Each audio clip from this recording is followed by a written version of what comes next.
kita, kalau dari saya mungkin teman-teman kalau misalnya ada yang tahu, aturan bakunya standarnya seperti apa, berapa senti sih yang dia disebut stabil, itu dari berapa ke berapa, terus kemudian apa namanya, mengalami pergerakan yang kurang signifikan itu dari berapa ke berapa, dan yang kritis itu dari berapa ke berapa. Kalau di sini saya menggunakan di 0 sampai 20 itu dia dianggap sebagai area yang stabil atau tidak ada perubahan. Di 20 cm ke 1 meter itu dianggap di area yang area yang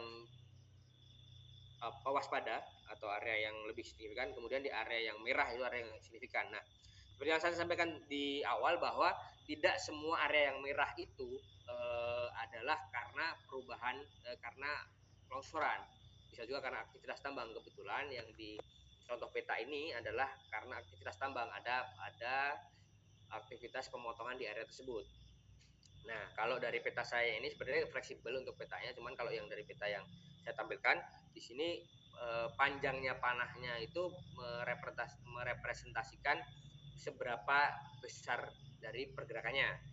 Jadi misalnya pergerakannya 5 cm, panjangnya itu pergerakan 5 cm panjangnya akan lebih panjang daripada yang pergerakannya 1 cm. Jadi kalau misalnya di situ ada skalanya juga, setiap panjang panahnya itu adalah sesuai dengan skala yang ada di inset petanya. Terus kemudian warna merah dan biru ini adalah warna negatif dan positifnya. Jadi warna merah artinya dia negatif dari permukaan normal. Jadi permukaan normalnya itu katakanlah ke atas, dia arah pergerakannya ke bawah. Biasanya di area-area yang cut itu akan mengalami pergerakan negatif.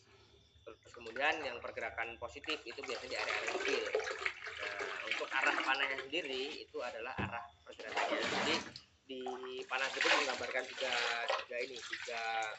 informasi. Yang pertama arah pergerakannya, besar pergerakannya, dan pergerakannya naik atau turun. Jadi kita akan tahu. Nantinya juga kalau dari informasi tambahannya bisa ditambahkan berapa besar pergerakan rata-rata di area tersebut, atau ditambahkan pergerakan maksimalnya berapa, itu bisa juga. Tapi di sini memang belum ditampilkan.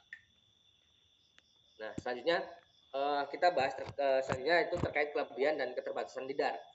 Nah, dari metode lidar ini sendiri seperti yang disampaikan di awal, tidak bukan berarti dia yang paling powerful, atau bukan berarti dia bisa dipakai sebagai data utama, salah satu data, tapi dia bisa dikombinasikan dengan data dari alat lain, misalnya dari memakai ground probe, kemudian bisa memakai yang total session juga untuk monitoring awal. Jadi data lidar ini memang sebagai data lebih bisa digunakan sebagai data utama, cuman alangkah lebih baiknya kalau dia digunakan sebagai data pendukung juga untuk yang ground probe atau data atau peralatan lainnya seperti itu. Jadi kelebihannya dari lidar sendiri, cakupannya luas, proses akuisisinya